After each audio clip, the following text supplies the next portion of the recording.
Buongiorno e benvenuti nella veranda del piccolo giardino di Monfestino. Vi ricordate l'autunno scorso, quando abbiamo raccolto 13 semi di ginkgo biloba da un ginkgo biloba femmina in un parco pubblico a Villa Gandini a Formigine e li abbiamo seminati insieme con un video. Guardate, sono germinati, sono in ottima salute, anzi però adesso hanno bisogno di spazio, hanno bisogno di essere travasati. Necessitano di una nuova casa, un vaso leggermente più grande per queste piante che diventeranno dei veri e propri colossi. Noi conosciamo i ginkgo biloba come la pianta più antica di cui si hanno resti fossili. Si parla di oltre 270 milioni di anni fa. Una pianta tra la trentina di specie sopravvissuta anche alla bomba atomica di Hiroshima. E sono molto felice di averne 10 germinate su 13, di potergli dare una nuova casetta e permettergli di crescere sane.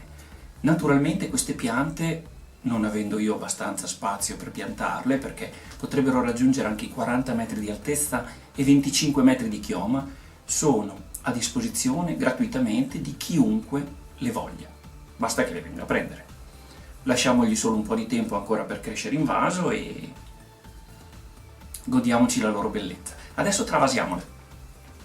Per travasarle abbiamo questi vasi che sono leggermente più grandi, un po' di argilla espansa che metteremo sul fondo, la perlite, materiale fondamentale per il drenaggio, e un po' di terriccio universale. Cominciamo.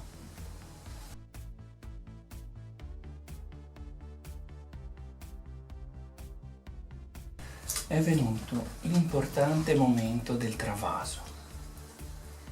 Eccoci qua, sono state tenute in questa gabbia al sicuro dai gatti.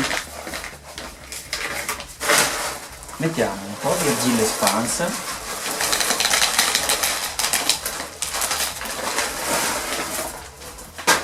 un piccolo strato di argilla espansa sul fondo per non lasciare le radici a bagno nell'acqua. La perlite che andrà poi mescolata con il terriccio.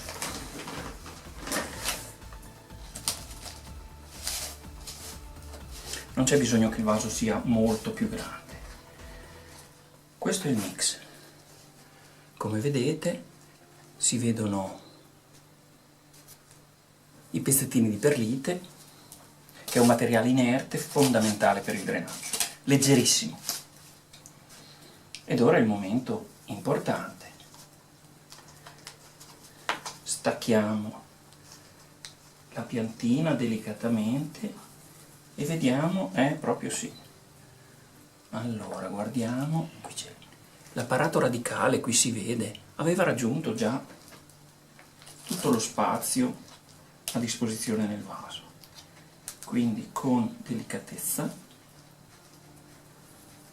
è un ottimo momento per travasarlo. Spingiamo delicatamente il terriccio in modo da togliere tutte le sacche d'aria.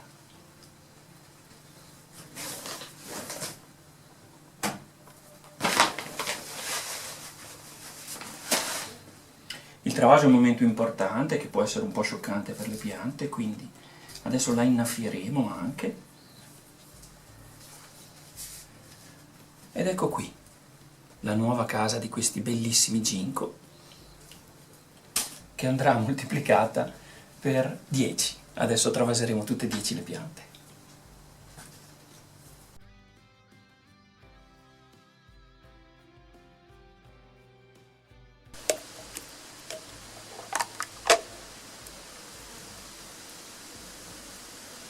Una bella innaffiata, molto importante, in modo che si riprendano rapidamente dal travaso.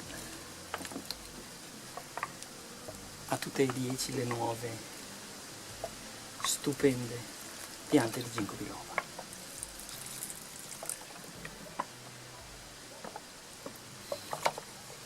Il ginkgo biloba è una pianta eliofila, quindi ama stare al sole, però essendo queste piante ancora giovani non fategli prendere troppe ore di sole. Cominciate ad abituarle piano piano.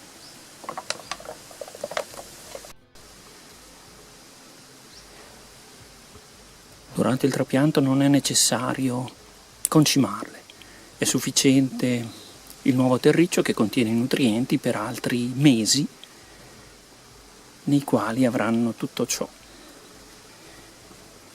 che gli serve per crescere. Questa è la vecchia casa e questa è quella nuova.